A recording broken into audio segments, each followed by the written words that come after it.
हर click के पीछे, हर game के पीछे, हर वीडियो के पीछे एक छोटा सा लेकिन बहुत ताकतवर दिमाग काम कर रहा होता है। तो आज हम उसी चिप के राज खोलने वाले हैं जो हमारी पूरी डिजिटल दुनिया को चलाती है। जी हाँ, हम बात कर रहे हैं सीपीयू की, यानी सेंट्रल प्रोसेसिंग यूनिट की। हम सब कंप्यूटर से ढेरों काम करवाते हैं, है ना? गेम्स से लेकर बड़ी बड़ी कैलकुलेशंस तक। पर यह सोचने वाली बात है कि आखिर यह मशीन हमारे दिए हुए कमांड्स को समझकर काम करती कैसे है। मतलब वो कौन सी चीज है जो हमारे इशारों को असलियत में बदल देती है? इसका जवाब एक छोटी सी चिप में छिपा है। देखिए, सीपीयू को समझने का सबसे सीधा तरीका है उसे कंप्यूटर का दिमाग मान लेना। बिल्कुल वैसे ही जैसे हमारा दिमाग हमारे पूरे शरीर को कंट्रोल करता है, वैसे ही सीपीयू कंप्यूटर के हर एक पुर्जे को निर्देश देता है। यही वो बॉस है जो सारे ऑपरेशंस को चलाता है। तो फिर देर किस बात की? चलिए इस डिजिटल दिमाग के अंदर झांकते हैं और देखते हैं कि इसके कौन कौन से खास हिस्से हैं जो इसे इतना पावरफुल बनाते हैं। हमारे दिमाग की ही तरह जिसके अलग अलग हिस्से अलग अलग काम करते हैं, सीपीयू के भी 3 मेन कंपोनेंट्स होते हैं और हर एक की अपनी एक खास जिम्मेदारी है। सबसे पहले आता है कंट्रोल यूनिट, यानी सीयू। इसे एक ट्रैफिक पुलिस वाला समझिए या फिर एक ऑर्केस्ट्रा का डायरेक्टर। इसका काम है कंप्यूटर की मेमोरी से इंस्ट्रक्शन लेना और फिर बाकी सभी पार्ट्स को बताना कि भाई तुम्हें कब क्या करना है। ये ही पूरे सिस्टम का मैनेजर है। अगला है अरिथमेटिक लॉजिक यूनिट, यानी एएलयू। ये है सीपीयू का असली कैलकुलेटर। कंप्यूटर को जब भी कोई मैथ्स का सवाल हल करना हो या फिर 2 चीजों में कोई लॉजिकल तुलना करनी हो, तो सारा काम यही एएलयू करता है। असली मेहनत यही होती है। और तीसरा हिस्सा है रजिस्टर्स। इनको सीपीयू की एकदम सुपर फास्ट छोटी मेमोरी कह सकते हैं। ये एक रफ कॉपी या स्क्रैच पैड की तरह है, जहां सीपीयू वो डेटा रखता है जिस पे उसे तुरंत अभी के अभी काम करना है। इनकी स्पीड बहुत ही तेज होती है। तो कुल मिलाकर हमारे पास एक डायरेक्टर है जो कि कंट्रोल यूनिट है, एक कैलकुलेटर है जो एएलयू है, और एक फटाफट नोट्स बनाने वाला स्क्रैच पैड है, यानी कि रजिस्टर्स। ये तीनों मिलकर एक टीम की तरह काम करते हैं।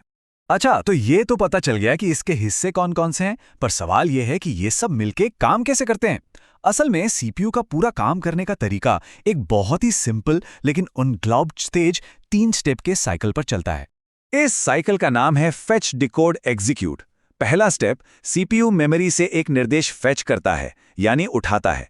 दूसरा स्टेप, कंट्रोल यूनिट उसे डिकोड करता है, मतलब समझता है कि करना क्या है। और आखिरी स्टेप, उस निर्देश को एग्जीक्यूट कर दिया जाता है, यानी काम पूरा किया जाता है। कंप्यूटर का छोटे से छोटा काम भी इसी साइकिल के बार बार चलने से होता है। और सबसे हैरान करने वाली बात, ये सिंपल सा साइकिल 1 सेकंड में अरबों बार घूम सकता है। जी हां, अरबों बार। यही वो स्पीड है जो हमारे कंप्यूटर को इतना पावरफुल बना देती है।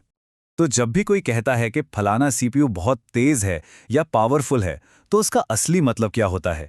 चलिए वो 2 मेन चीजें समझते हैं जो किसी भी सीपीयू की परफॉर्मेंस तय करती हैं। गीगाहर्ट्ज या जीएचजेड, ये शब्द तो सुना ही होगा। ये सीपीयू की क्लॉक स्पीड बताता है।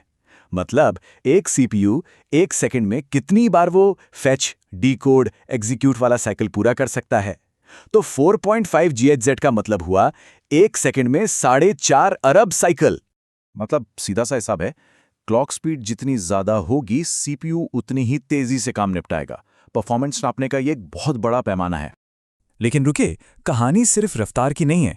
जरा सोचिए, एक बहुत तेज दिमाग बेहतर है या फिर 4 दिमाग जो एक साथ मिलकर काम करें? यहीं पर एंट्री होती है कोर्स की। हर कोर को एक अलग दिमाग समझिए। तो एक सिंगल कोर प्रोसेसर के मुकाबले एक क्वाड कोर, यानी 4 दिमाग वाला सीपीयू एक ही टाइम पर कई सारे काम संभाल सकता है। और इसीलिए वीडियो एडिटिंग या गेमिंग जैसे भारी कामों में मल्टीकोर प्रोसेसर की परफॉर्मेंस जबरदस्त होती है। तो अब हम सीपीयू की बेसिक बातें तो समझ गए हैं, लेकिन टेक्नोलॉजी तो कभी रुकती नहीं है ना? तो चलिए एक नज़र इस पर भी डालते हैं कि इस छोटी सी चिप का भविष्य कैसा होने वाला है। तो फटाफट से दोहराते हैं जो आज हमने सीखा। सीपीयू कंप्यूटर का दिमाग है। इसके 3 मेन हिस्से हैं, कंट्रोल यूनिट, एएलयू और रजिस्टर्स। ये फेच, डिकोड, एग्जीक्यूट साइकिल पर काम करता है और इसकी ताकत क्लॉक स्पीड और कोर की गिनती से नापी जाती है।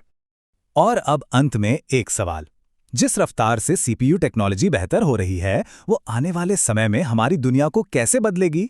आर्टिफिशियल इंटेलिजेंस से लेकर वर्चुअल रियलिटी तक इन छोटी छोटी चिप्स की बढ़ती ताकत ही हमारे कल को एक नया आकार देगी।